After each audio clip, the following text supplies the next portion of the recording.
Today, I want to talk about something that comes up a lot. I mean, I hear this from a lot of the investors, the property owners, and what they'll do is they'll ask me, they'll say, somebody will move out or have to evict them or something. And then and I've made videos on when you can keep the security deposit and when you can't keep the security deposit. The purpose of this video is to talk about the idea of having properties that are $800, $900, maybe $1,000 a month.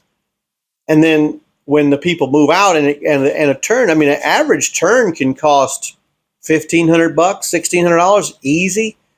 And that's if you go in and just do, some paint, some repair, hole repair and stuff. And then maybe there's some flooring issues or something's got to be taken care of.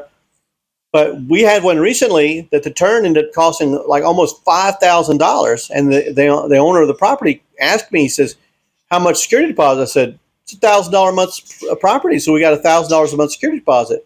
So you have $1,000 to go towards your $5,000, still leaves you $4,000. I mean, this thing it was incredibly bad. I mean, there was $800 just to get the junk out of there. Another $400 or so to clean up the outside. There was junk all around the outside. The backyard was overgrown, lots of different things. And on the inside, there was roaches. They had torn up the refrigerator. They had messed up their stove. It was a glass top. They had cracked it. I mean, it was bad. It was bad. Now, you can sue them.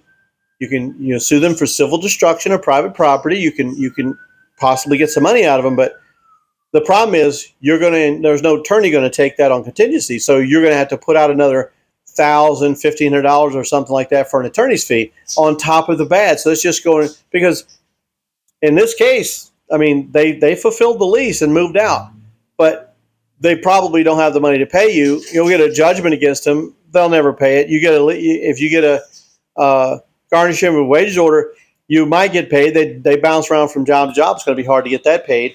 But more importantly, by then you've got thousands of dollars now tied up in attorney's fees and everything trying to get the thing back. So it's not worth doing. You just take your lick, learn from it, and go on. But the question that was asked of me, and it's been asked of me many, many times, can we raise the security deposit so when somebody moves out or is evicted or whatever, that we can have the money to do it? And there's the problem. You can't if you've got a place that's $800 to $1,000 a month and you're asking $2,000 security deposit and the upfront, the month up front, you're talking $3,000. The person that's renting a place at $800 to $1,000 doesn't have, that kind of money. They're not going to have the $2,000 plus the additional you want, which is another, say, $500. That's $2,500, $3,000. They're just not going to have it, and so that thing's going to sit there forever trying to find somebody that has that kind of money. It's just the nature of the beast. If you're going to have cheap places, you're going to have to save some money up, because you're going to end up putting money into them every time somebody leaves.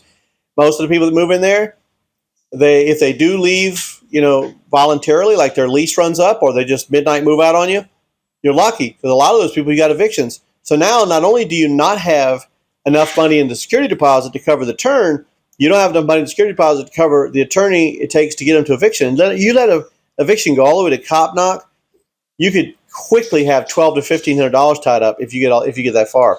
And if they have some violin they're playing, if they do decide to fight it in any way, and they play some violin before the judge and the judge buys into it and you extend it out even further without, then you got to take the loss of rent, the amount of the turn, the amount of the attorney's fees, all rack that on there. It gets crazy. I've seen $800 apartments with figuring the loss of rent. I've seen $800 apartments end up costing $4,000 to get it back. $4,000 in turning, the make ready, the attorney's fees, and the lost rent. You get $4,000 on an $800 apartment.